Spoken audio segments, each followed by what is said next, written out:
child who was born without a right arm. His name is Billy. When Billy was born, his mother was really nervous because she knew that life was going to be hard for her son. But she made a promise to herself. She wanted Billy to have a normal childhood. When Billy was 7 years old, he asked his mother if he could take karate lessons. At first, his mother was freaking out because, karate can be dangerous even if you have two arms. But she remembered the promise that she made to herself. She wanted Billy to have a normal childhood. So she said, yes, Billy, you can take karate lessons. Billy got all excited. She drives Billy to the karate school. He meets the sensei for the first time. Sensei takes one look at him, sees that he doesn't have a right arm. And he shows Billy this move. And he has Billy practice the move. And he sends Billy away. He says, come back next week. So Billy comes back the following week. And again, the sensei shows him this one move and has Billy practice the move. This goes on for a couple of months. After a couple of months, the sensei says to Billy, Billy, you are ready for your first karate tournament. Billy can't believe what he just heard. He says, the sensei, how could I be ready? I only know one move and I don't even have a right arm. The sensei says, you're ready. Billy's so nervous, he doesn't want to tell his friends at school. He doesn't even tell his mother. He goes alone with the sensei to the karate tournament. It's time for his first match. He's standing on the mat facing his opponent. He's freaking out. He doesn't know what to do. He's never been in this situation before. He looks over to the sensei. He says, what do I do? The sensei says, do the move. He does the move. He wins the match. It's time for a second match. Again, he's on the mat facing his opponent. He's freaking out. He doesn't know what to do. He looks over to the sensei. Says, what do I do? The sensei says, do the move. He does the move again, and he wins the second match. This goes on round after round after round. He keeps winning all of these matches, and he gets all the way to the finals of the karate tournament. For the final time of the day, he's on the mat facing the defending champion. He's still nervous, but now he's gained a lot of confidence because he's tried this move, the only move he knows, and it's worked for him every time. He looks over to the sensei. No words need to be spoken. He nods his head to the sensei. The sensei nods his head back at him. He does the move. He wins the entire karate tournament. The crowd is going crazy. Billy's ecstatic. He's never accomplished anything like this before in his life. He's driving home in the car with the sensei. He says to the sensei, Sensei, I don't understand. How could I possibly have won this tournament? I only know one move. In the middle of the sentence, the sensei stops him. He says, Billy, you have mastered the most difficult move in all of karate. There is only one defense for that move. For your opponent to defend that move, he would have to grab your right arm. That was almost as funny as when I told it this morning. Interval training is all about learning the right moves. And so this afternoon, we're going to talk all about all the science that we talked about this morning. Now we're going to put into practice and learn about how to train all of these physiological factors through interval workouts. Okay, we ready? You ready, Columbus? We are doing this on Facebook Live. Hi, Facebook Live. The camera's going the whole time. We're on Facebook Live. The whole world is watching right now. You better be on your best behavior. So I subtitled this Chasing Zatopek, and we'll get to Emil Zatopek in a little while. But for those of you who follow distance running, you know the name Emil Zatopek, great distance runner from the former Czechoslovakia in the 40s and 50s. I've been interested in interval training for a very long time. And even as a kid, I used to ask myself, how can I understand interval training to see better results? My parents must have known what I was going to do for a career because they bought me that shirt. I love intervals.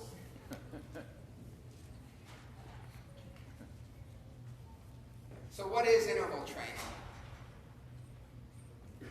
Well, it's a method for improving fitness by taking a set amount of work and breaking that work up into periods of work and rest and work and rest. And that's a very important concept because it gets to how we design interval workouts, understanding that by taking a set amount of work and breaking that work up into smaller periods with recovery, what that enables us to do that the continuous work does not enable us to do. We manipulate 4 different variables. The time or the distance, if we're on a track or a marked course of each rep, the intensity or the speed, the pace of each rep, the time of each recovery interval, and then, of course, the number of reps. What is the way that most of the athletes that you coach, what way do they want to manipulate all the time? They want to manipulate the speed, right? They always want to go faster. And as we'll talk about over the next hour, that is the last thing that gets touched. There's many ways to make the workout more challenging over time by changing any one of these other 3 variables. The speed is the last thing that increases. Once the races have shown that the athlete is faster, that their athlete has reached a higher level of fitness, then you change the speed of the workouts. So a little bit of the history of interval training. We talked about this morning, but it's good always to, repetition is the mother of knowledge for the teachers in the room. I always tell students that repetition is the mother of knowledge. Originated in Europe in the 1930s as a way to develop fitness in competitive runners. So as I mentioned this morning, it was first studied at Freiburg University by a coach and a physiologist, Waldemar Gershler and Hans Reindel. And their idea was that the primary stimulus for cardiovascular adaptation happens during the recovery intervals in between the periods of work, and that's why they named it an interval workout. That you run at a given intensity. Their original method was to get athletes to reach 170, 180 beats per minute heart rate, and then during the recovery interval, when you have this enormous return of blood flow back to the heart, and how that increases the stroke volume. And so we get a peak of the stroke volume immediately during the beginning of each recovery interval. And so you take many peaks because you have many recovery intervals, and that represents the stimulus to be able to improve maximum stroke volume. So they place the emphasis of the workout on what happens during recovery. And that's why it's called an interval workout. The interval refers to the periods in between work. So the original method, people ran for 30 to 70 seconds at a speed that elevated the heart rate to 170 to 180 beats per minute, followed by sufficient recovery to allow the heart rate to decrease to 120. And when the heart rate decreased to 120, then they would start the next rep. They did it all by heart rate. And then in the late 1940s, early 1950s, Emil Zatopek from Czechoslovakia was the athlete who really popularized interval training because he became very well known for the incredible volume of intervals that he did. 40 times 400 meters in the morning, 40 times 400 meters in the evening. He would do an incredible volume of interval work, believing that if you do an incredible volume of interval work, it improves endurance. And then Hungarian coach Mihály Iglui developed this concept of taking short distances and doing multiple sets and reps of short distance for the same idea, that you can build stamina, build endurance, by taking the set amount of work and breaking it up into much smaller segments and doing a high volume of that. And for those of you who are unfamiliar, who's unfamiliar with Emil Zatopek, I didn't even say what he's so well known for. Does everybody know who he is and what he did? So in 1948, he won the 5K, 10K at the Olympics. And in 1952, he won the 5K again, 10K again, and the marathon.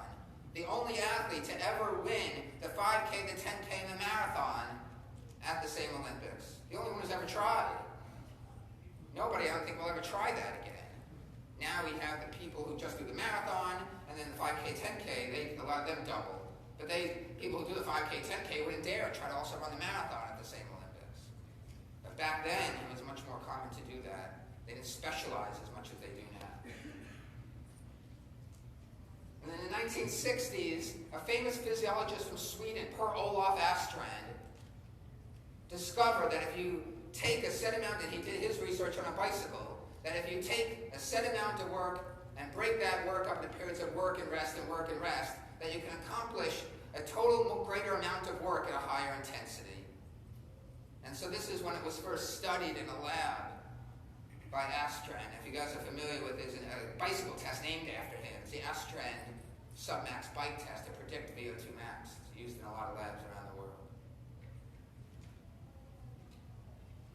So for example, you can run 5 times 1,000 meters faster than you can run 5,000 meters. Can you not? Yes or yes? You can run 10 times 500 meters faster than you can run 5 times 1,000 meters. Can you not? Yes or yes? And you can run 20 times 250 meters faster than you can run 10 times 500 meters. So the smaller the segments of work, the greater the intensity can be, even though the total distance is 5,000 meters. That's an important concept to understand. So performance benefits of interval training. Well, as every track coach in America knows, it improves fitness quickly. You want to get fit fast, you do a running interval workout. There's nothing more potent than that. Time-efficient strategy to induce skeletal muscle remodeling toward a more oxidative phenotype. There's a lot of fancy words there. We can't change a fast twitch fiber into a slow twitch fiber, or vice versa.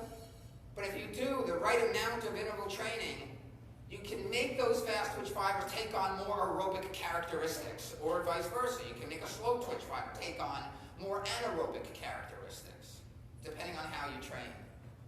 And so with the phenotyping, we can't change the genotype, which is the genetic predisposition that we have. We have a certain number of fast twitch fibers, a certain number of slow twitch fibers that is determined at birth, or even before birth.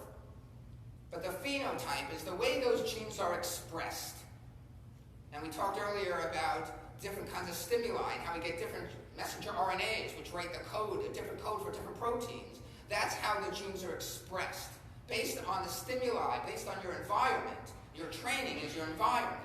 So based on your environment, we can change the way our genotype is expressed.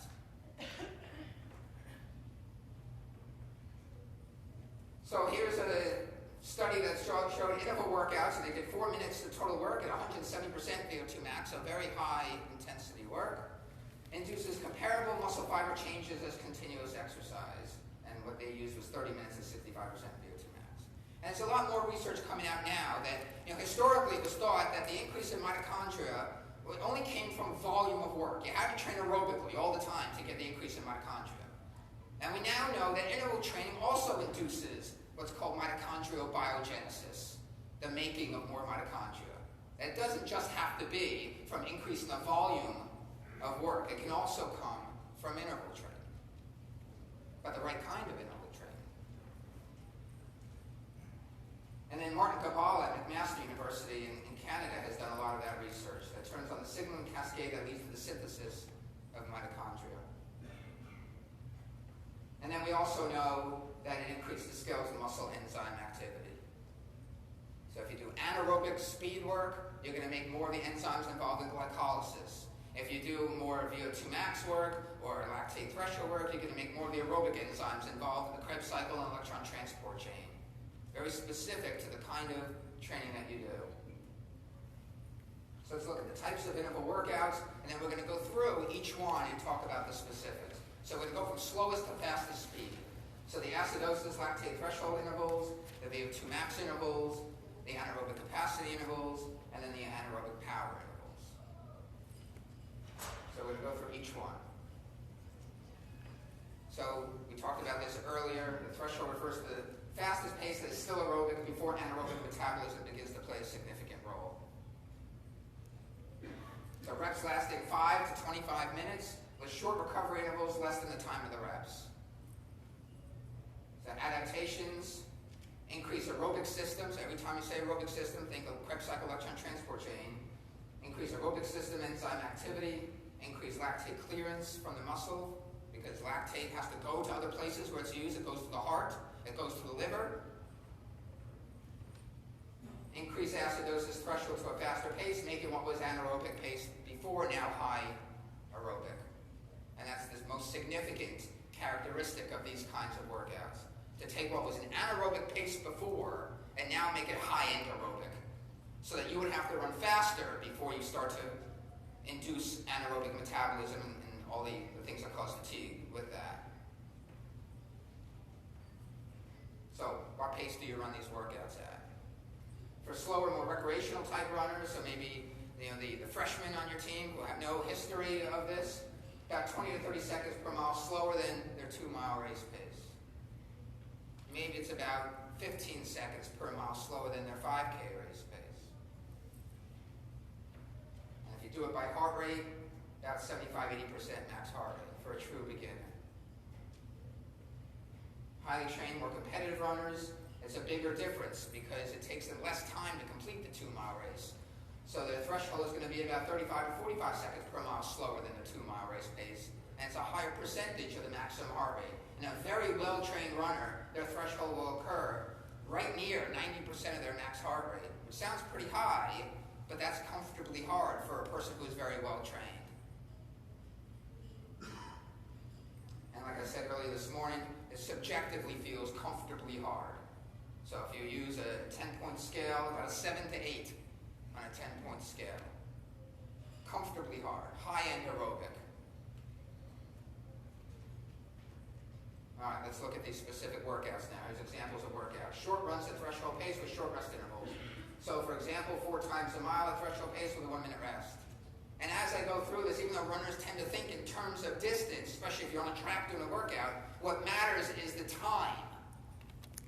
And so not everyone on the team, the mediocre freshmen who are just running for the first time in their lives, and the superstar seniors, should not all be doing mile reps, because they're not going to run the same time. And what represents the stress is time. Your legs have no concept of what a mile is or what a meter is. Legs, do you know what 1,600 meters is? No, I don't know what 1,600 meters is. They have no idea. But they know that they're running at 85% of VO2 max or 85% max heart rate for 6 minutes. That they can sense. That's the stress, is the time. So always think in terms of time, and then if you want to attach it to a distance because you're doing reps on a track, then attach it to a distance. But always design the workout thinking about time. And you can equate that for everyone on the team. So maybe you do 5-minute reps with 1-minute rest instead of doing mile reps, so that everyone on the team gets the same stress.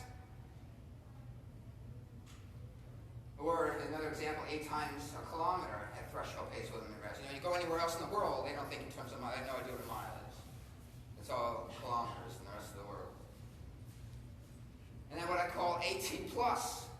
After you get done with a bunch of the AT intervals where you're running at threshold pace, then in an attempt to bump it up, like here's your threshold, you want to try to bump it up to a slightly faster speed, go just a hair faster than threshold pace. So I call it AT+. Shorter runs that's slightly faster than threshold pace with short rest intervals. So an example, 2 sets of 4 times 1,000 meters, or it could be 2 sets of 4 times 4 minutes, at 5 to 10 seconds per mile faster than threshold pace with a 45-second rest and a little bit longer 2-minute rest between sets. That's a pretty solid aerobic workout. 2 sets of 4 times 8,000 meters. How many miles is 8,000 meters? 8K? How much? 5, right, very good. 5 miles. That's 5 miles worth of work at just a smidge faster than threshold pace. So if AT intervals are comfortably hard, AT plus is hard but comfortable. It's a nuance of a difference. Because you're only running 1,000 meters at a time at 5 to 10 seconds per mile faster. So it's only a few seconds per 1,000 meters faster. Does that make sense? Yes or yes? Yes. And then I put a line here because even though these are not interval workouts, I'm very thorough. And so I want to give you the whole menu of threshold workouts, because threshold workouts can also be done continuously. So the AT run, what runners call a tempo run. Continuous run at threshold pace, so 3 to 4 miles, or better to think in terms of time, about 20 to 30 minutes at threshold pace. If you're training for something long, like a marathon, then you may go slightly slower than threshold pace to accommodate a much longer run. Do a 10-mile run at maybe 10, 15 seconds per mile slower than threshold pace. And that's good marathon type of training. But for the athletes you coach, the longest race they're going to run is 5K cross country. Yes? So the rest interval, would that be like the roll-on recovery, kind of like, I forget what his name was, that you mentioned earlier in the last session, where they would just kind of like finish the session and then for this, lower intensity? Yeah, for these, this would be more of a passive rest. Because you don't want, with active recovery, again, I want to get emphasis off lactate because lactate's not a bad thing, but active recovery enhances lactate removal. With these kinds of workouts, you want to raise blood lactate to its threshold value and then keep it there for the duration of the workout. You don't want to enhance lactate removal during the workout. You want to keep it at lactate threshold value. So passive recovery, a minute's not that long in, doesn't really give you much time to do anything anyway, but passive recovery for these. And again, what an interval workout allows you to do is to accomplish more total work at a given intensity. So if you were to do it as a continuous tempo run, you may only be able to do 3 to 4 miles. But if you give your athletes the workout in an interval format, maybe they can squeeze out 5 or 6 of them because they're getting a recovery after every mile. And that's the whole point of the interval workout, to accomplish more total work at that intensity rather than do it continuously. Does that make sense? Yes or yes? And then the kind of workout I use to train people for half marathons and marathons, I take the 1970s term of long, slow distance, the other kind of LSD, and I combine it with threshold pace work in the either in the middle or back end interval at the end, So a long, easy distance run with a portion of threshold pace. So here's two examples. 12 to 16 miles for the last 2 to 4 miles at threshold pace. That's very difficult. Or 2 miles easy plus 3 miles at threshold pace with another 6 miles easy plus another 3 miles at threshold pace. Very difficult workouts. But that would only be specific for people who are training. You don't need to have a high school sophomore doing something like that. That would only be to really prepare that dead-legged feeling for these longer races like a half marathon and marathon. So there's a complete menu of different kinds of threshold workouts. And then what the specifics are doesn't really matter. As long as you're running at threshold pace for a given amount of time, you recover. You run at threshold pace for a given amount of time, you recover, short recovery. Then you run at threshold pace for a given amount of time, and you keep repeating that until the person's exhausted. Okay, let's move up the ladder to the next fastest speed, the VO2 max intervals. So VO2 max, we said this morning, maximum volume of oxygen the muscles can consume per minute. Reps lasting 3 to 5 minutes with recovery intervals equal to or less than the time of the reps. Target improvements in aerobic power by using the aerobic system at its fastest rate. You can think of the VO2 max as the size of the aerobic engine, and now we're going to rev that engine to its fastest rate. One of the best methods to improve cardiovascular conditioning, the heart's ability to pump blood and oxygen to the active muscles. Not only for an athlete, but for the general population. You know, the number one reason people die in America is heart disease, heart attack. A running VO2 max interval workout is the single best workout a human being can do. It is so potent for how it improves fitness, how it improves cardiovascular performance. Adaptations. Increase enzyme activity in the aerobic system, and of course increase VO2 max. That's the whole reason for doing it. And we do that by increasing the maximum stroke volume and the maximum cardiac output. We make the heart a stronger, better pump. And we get that through, like I mentioned before, what's called left ventricular hypertrophy. We increase the size of the left ventricle of the heart. We actually make the heart grow larger. I always say distance runners have a great capacity to love because we have large hearts. And then the heart contractility that we mentioned earlier, the ability for the heart to contract quickly and forcefully, squeezing out a lot of blood with every pump. And so remember the equation we had earlier, the VO2, the volume of oxygen consumed, equals the stroke volume times the heart rate times the arterial venous oxygen content difference. The difference in oxygen content between the arterial blood, the blood going to the muscles, and the venous blood, the blood coming back from the muscles to the right side of the heart. And then we said that earlier that stroke volume times heart rate equals the cardiac output. So the VO2 equals the cardiac output times the arterial venous oxygen content difference. So the left-hand side, cardiac factors, the right-hand side are the muscular factors. So what pace do we run the VO2 max workouts? The pace at which we're going to reach VO2 max. Well, what is that, Jason? Oh, I'm glad you asked me. The fastest pace that can be maintained for 7 to 10 minutes. So think of a race that's going to take your athlete 7 to 10 minutes. 95 to 100% max heart rate by virtue of that equation. Remember that equation? We want to reach VO2 max during the reps. We reach VO2 max by definition when we reach our maximum heart rate. So for slower, more recreational type runners, it's about 1 mile to 1.5 mile race pace. For good runners, closer to 2 mile race pace. Take a boy or even a girl who runs 10 minutes for 2 miles. There are some girls who can do that. Boy, that girl Caitlin too is amazing, isn't she? She's on fire. And then it subjectively feels hard, but manageable. Not comfortably hard like the threshold. This is hard, but it's still manageable. It's not quite a race yet. It's a 9 on a scale of 1 to 10. It's about 2 mile race pace. For more recreational type runners, it's closer to about 1.5 mile race pace. But you're only going to do it for smaller segments than that. So maybe do half-mile reps at 2 mile race pace. So that's pretty hard, but it's manageable. So here's some examples. 4 times 1,000 meters at VO2 max pace with a 1-to-1 or less than 1 work to rest ratio, 6 times 800 meters at a VO2 max pace with a 1-to-1 or less than 1 work to rest ratio, or let's do an Emil Zatopek type workout. 16 times 400 meters at VO2 max pace with a 1, in this case it would be less than 1, not equal. So 1 to less than 1 work to rest ratio. So I'm going to give you a quiz now. You guys are teachers, you're used to quizzes. Which of these workouts is the hardest of the 3? Let's take a vote. Who says the first one, 4 times 1,000 meters, is the hardest of the 3? Raise your hand. A couple people.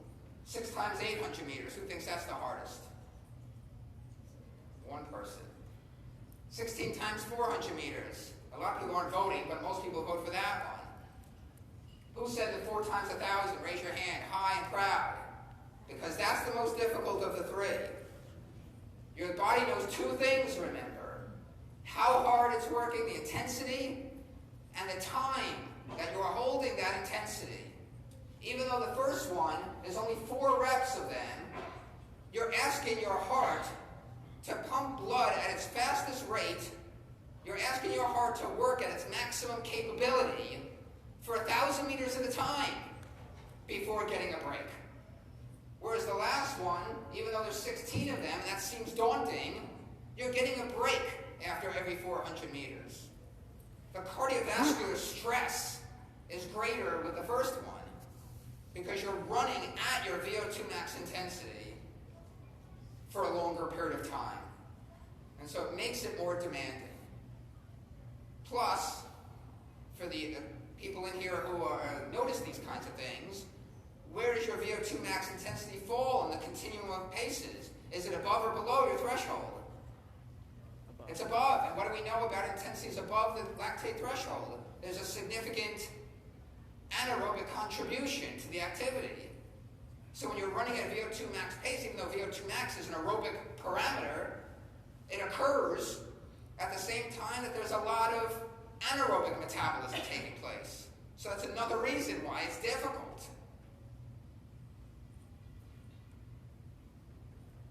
What's 4 times 1,000 meters? In terms of meters. 4,000 meters. What's 6 times 8? 4,800. 4,800. What's 16 times 4? 6,400 meters. The shorter the segments, the shorter the work periods, the more total work you can do at a given pace. In San Diego, we have a big track club that's open to everyone and their grandmother, San Diego Track Club. For lack of a better term, they call it San Diego Track. Every Tuesday night, they meet at this beautiful track in San Diego. And sometimes, I swear, they miss this point of interval training. Just the other day, they did, it was a pretty creative interval workout, but they did, each person on a team, they had 3 people relay team doing 200s. So when one person runs a 200, the next person is standing right there, they run a 200, and then when that person gets to the 200, then that person, and they keep doing it so that each person runs 12 times 200. Pretty creative, nice workout with teammates. But the pace they tell you to run, 5K race pace. What's 12 times 200 meters? 2,400 meters at 5K race pace. Is that a demanding workout? No.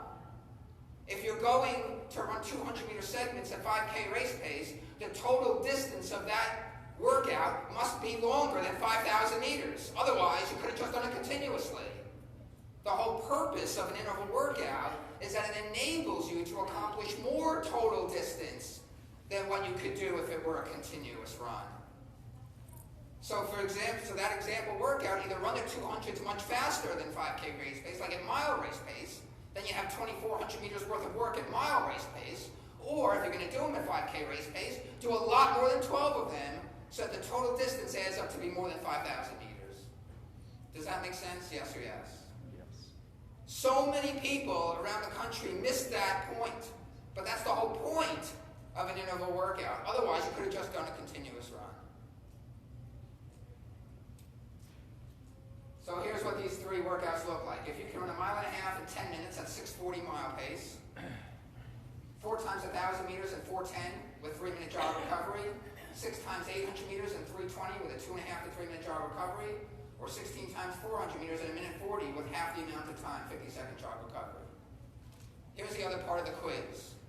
As we go from 1,000 meters to 800 to 400, what happens to the pace? Who said that? What'd you say? It stays the same. This is another point that is missed all the time. Why does the pace stay the same?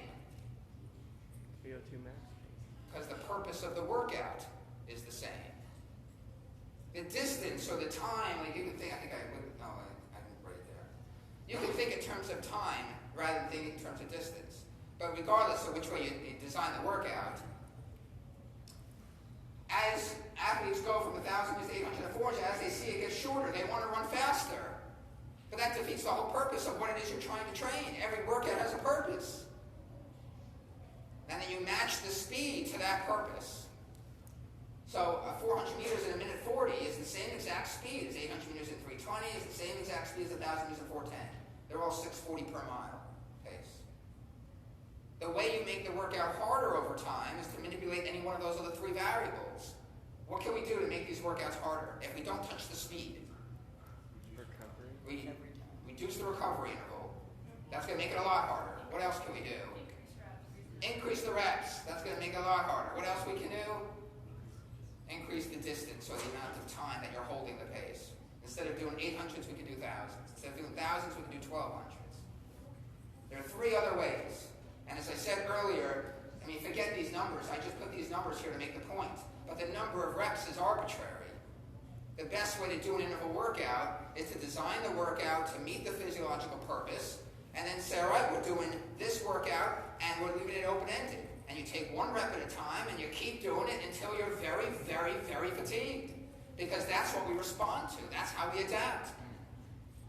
That's what causes the stress.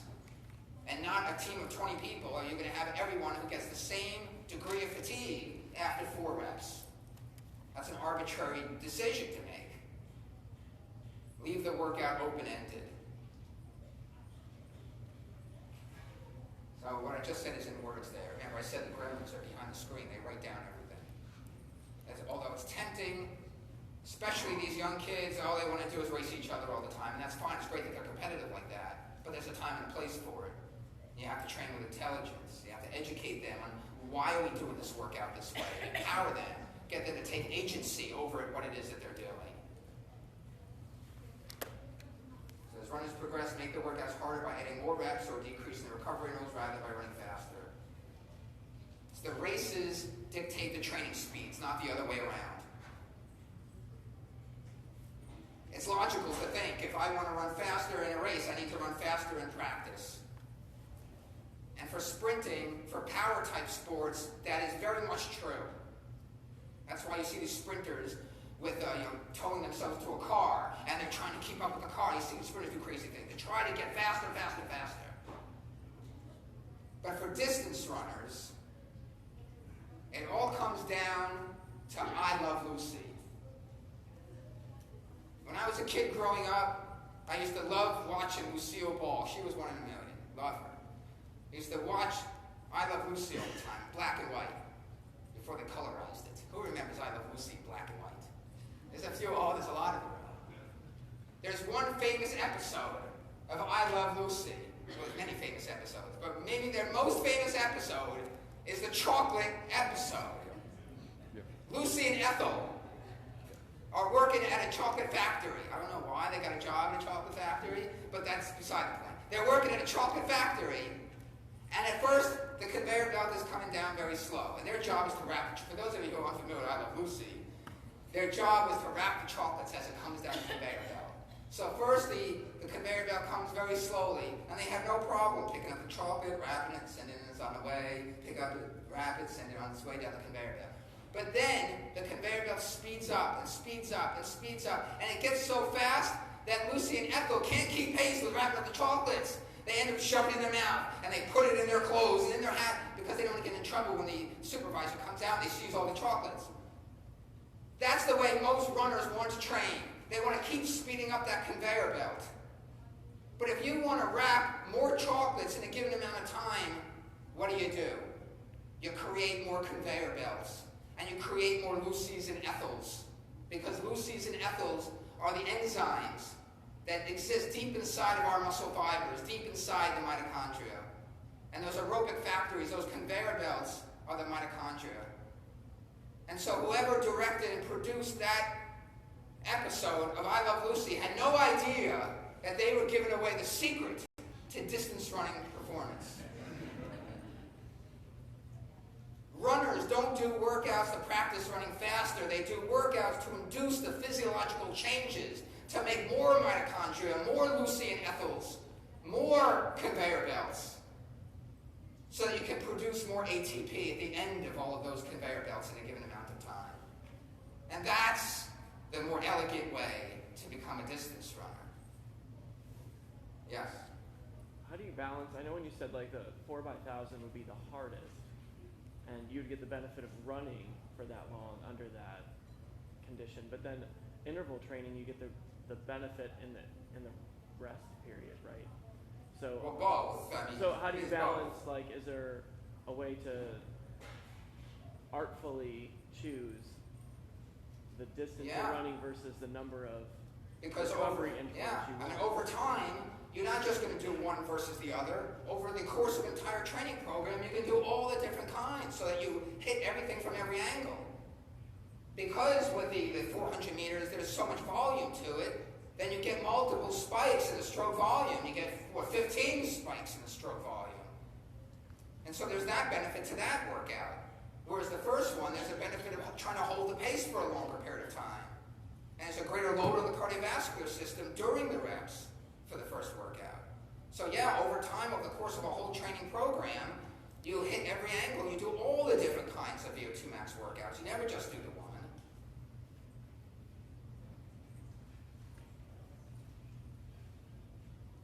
So we put this graph up earlier. If you were to plot a VO2 max workout, this is what it looks like.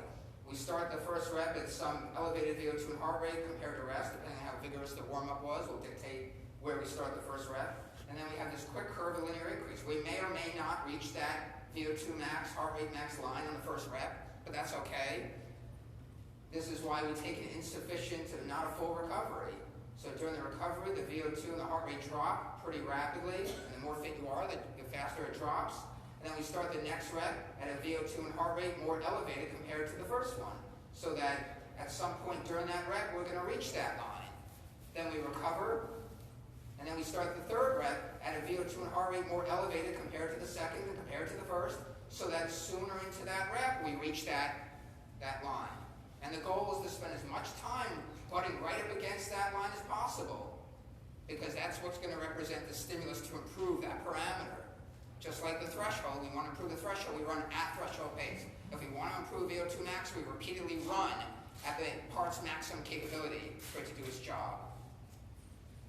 If I go to the track once or twice a week, if I take my heart to the track and do this workout, I'm stressing my heart. I'm asking my heart to work at its maximum capability. And so you know what my heart says? Gee, Jason's taking me to the track twice a week, making me run at my maximum capability for me to pump blood. If I don't make some kind of adaptation, I'm not going to be able to survive. I know what I'm going to do. I'm going to increase the size of my left ventricle. This is my heart talking. I'm going to increase the size of my left ventricle so it can hold more blood and subsequently pump more blood with every beat. What an elegant adaptation to training, that we increase the size of the left ventricle of our heart to improve maximum stroke volume, maximum cardiac output.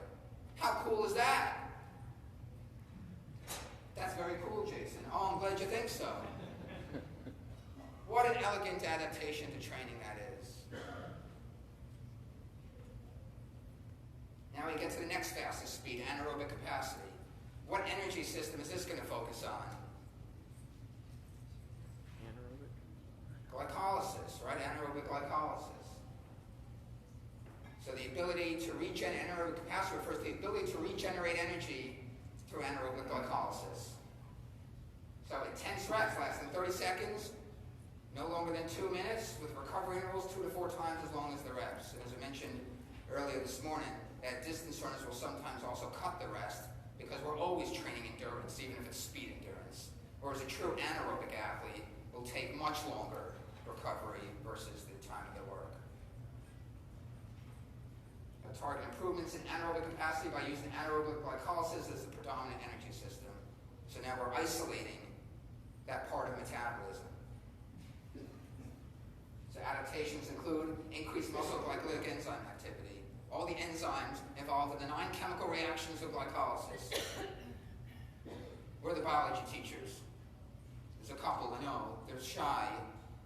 There's a picture of glycolysis in the textbook.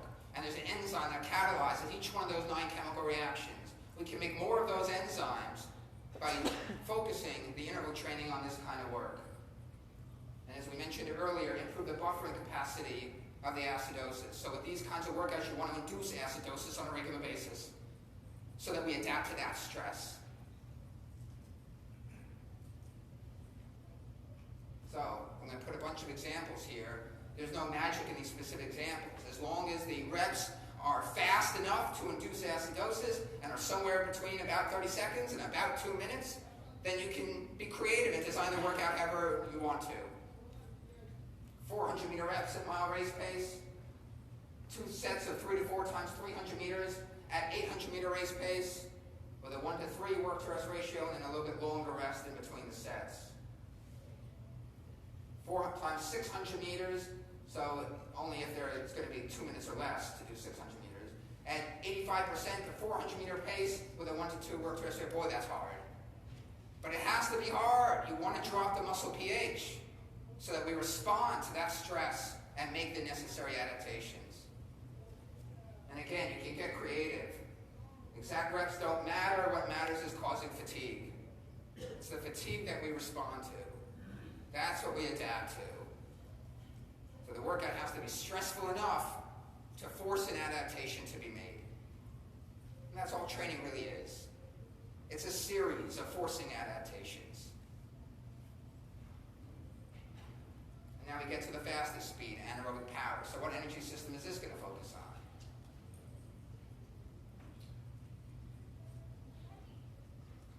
Creatine phosphate system, right? Anaerobic power refers to the ability to regenerate ATP through a phosphagen system. The fastest rate at which we can do that is anaerobic power. Power is the rate of doing work. Who are the physics teachers in the room? Nobody teaches physics? Or they just don't want to pick on them. Who teaches physics in here?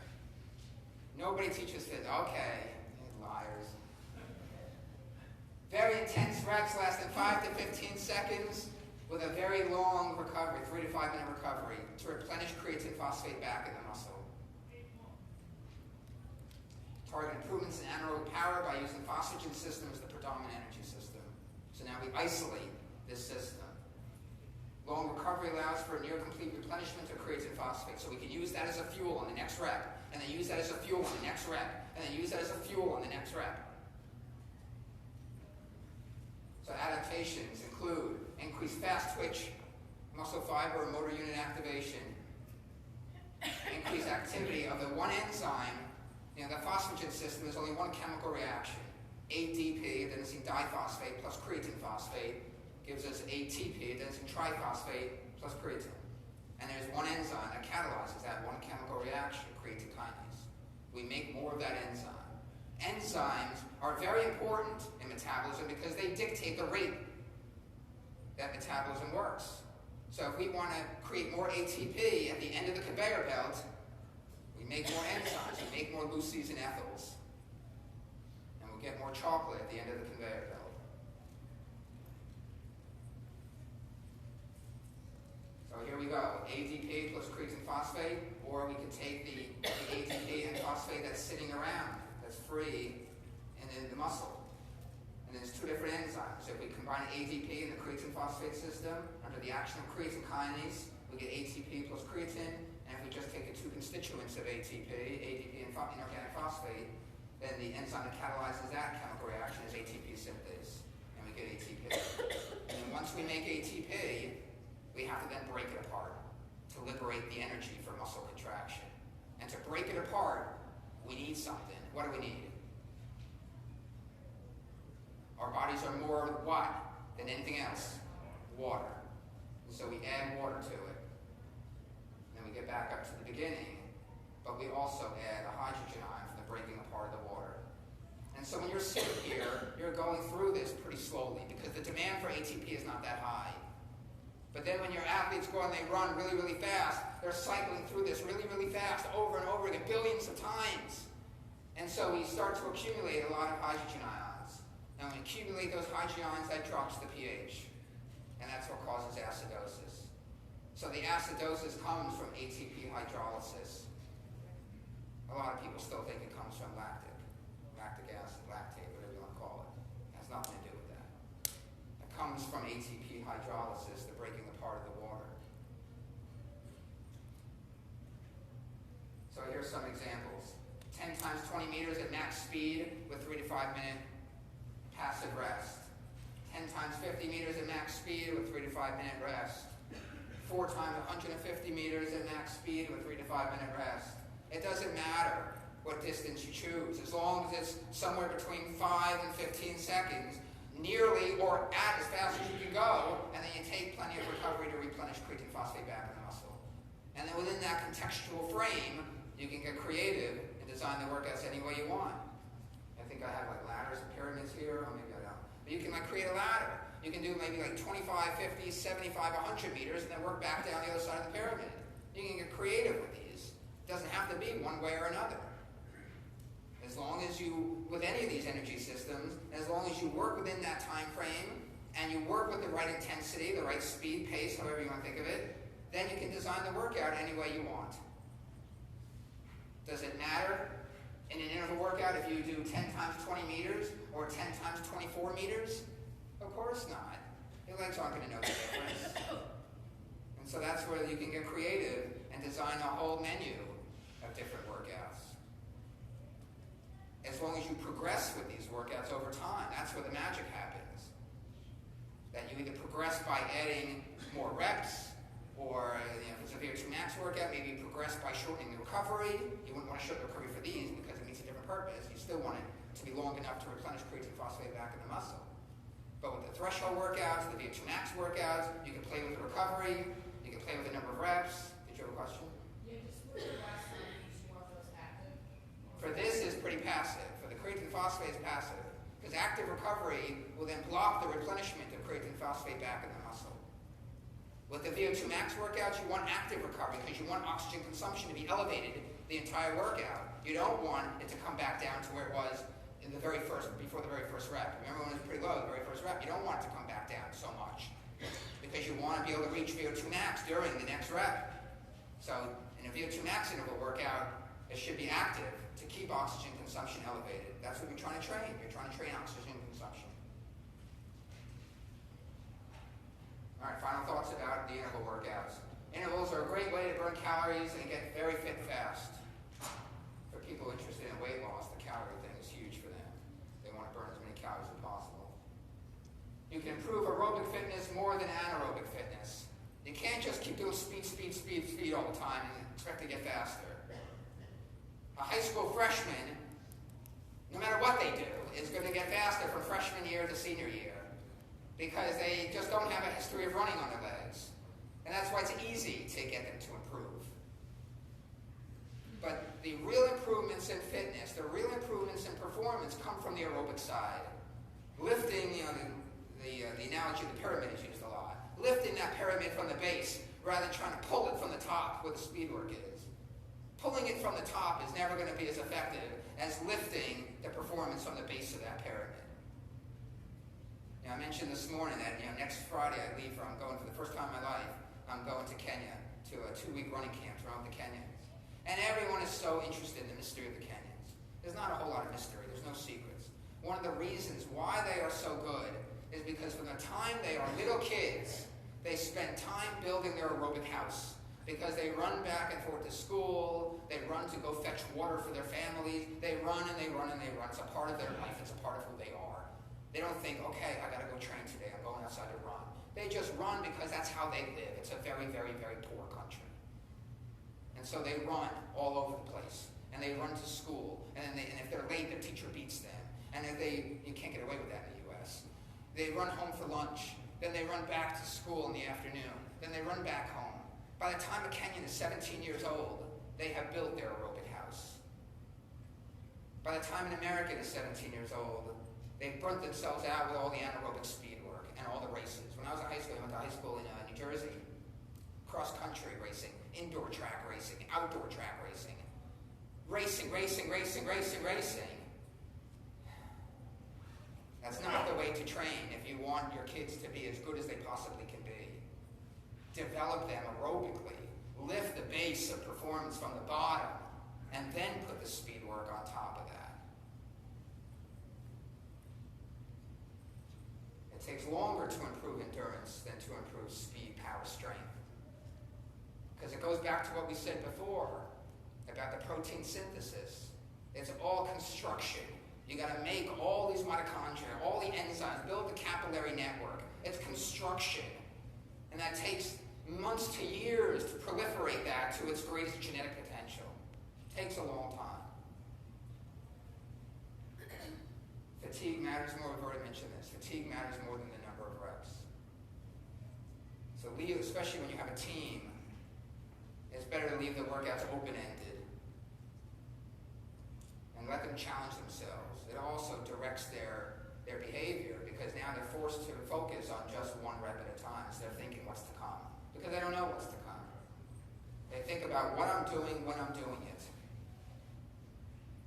So it also helps with their focus, in addition to helping with the physiological adaptations. Always run at the slowest speed to cause the desired adaptation. So say, just for math easy, say 6-minute pace is the person's VO2 max pace. You can do half-mile reps, so 3 minutes apiece. If 3 minutes per 800 meters is good enough, if that's the right VO2 max pace, and that's what's going to make the athlete reach VO2 max during the reps, then why run the reps in 253? 253 is no better than 3 minutes if the point is to reach VO2 max. Run at VO2 max pace. You don't have to run faster. Running faster than VO2 max pace or running faster than lactate threshold pace is no better than running at the pace. Increase the volume of work done at that pace. That's how you get better. Create more assembly lines. Create more mitochondria. Create more enzymes. Create more capillaries. Rather than always trying to snag the chocolate faster because it's coming down the conveyor belt faster. Always run at the slowest speed that they need to run to meet the purpose of the workout.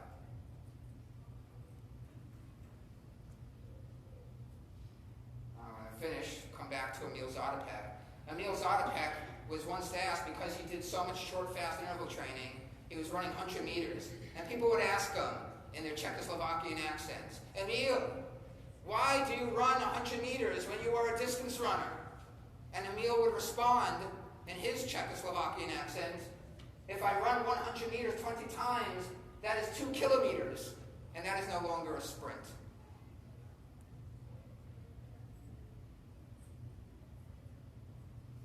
Another shameless plug, I make a lot of shameless plugs. For all of my books, I still have a few copies of the cross-country book, if you want that. And then my certification, if you want that. And then follow me on social media. And I'm going to finish with a quiz. One more quiz. Why do we do interval training? You don't have to raise your hand. Just call it out. Why do we, now you know all about interval training, design the workouts. Why do we do interval training? To do more work. What else? Go further. What was it? Go further. Go further? Yeah, it depends. That's how you design the workout. But yeah, I'll buy that. What else? More enzymes. What is it? More enzymes. More enzymes. What else? Physiological changes. These are all really good answers, but they're still not the right one. So you can race faster. Still very good, but not the right one. The real reason we do interval training is because of something that we can do as humans that no other animal on the planet can do. We can imagine. We can imagine ourselves different than we are, better than we are. Your athletes can imagine themselves faster than they are. A lion in the wild, it runs after the antelope to try to catch lunch, and if it fails to do so, that lion can't say to himself, you know, I wish I were faster. I can imagine myself to be faster. I know what I'm going to do. I'm going to the track tomorrow and I'm going to do an interval workout. Who's coming with me? A lion can't do that. Go home and try to teach your dog the concept of tomorrow. Tomorrow doesn't exist for any other animal. But humans have this incredible ability to imagine ourselves and our lives different than we are. Different than our life is. A high school freshman who wants to break a 5-minute mile can imagine a 4 on the clock. And then they can do the workouts necessary to reach for that imagination and make that imagination become a reality. That is the real reason why we do these kinds of workouts. To reach for what makes us human. And so when you're at practice with your athletes, show them who they can be. Help them to imagine a better life for themselves, a faster time on the clock for themselves. Help them to imagine themselves better than they currently are. Because that's where the real power of coaching comes from. We get right to the heart of what it means to be human. Because we have this incredible imagination to do something tomorrow that we could not do today. See you all at the social tonight. Thank you.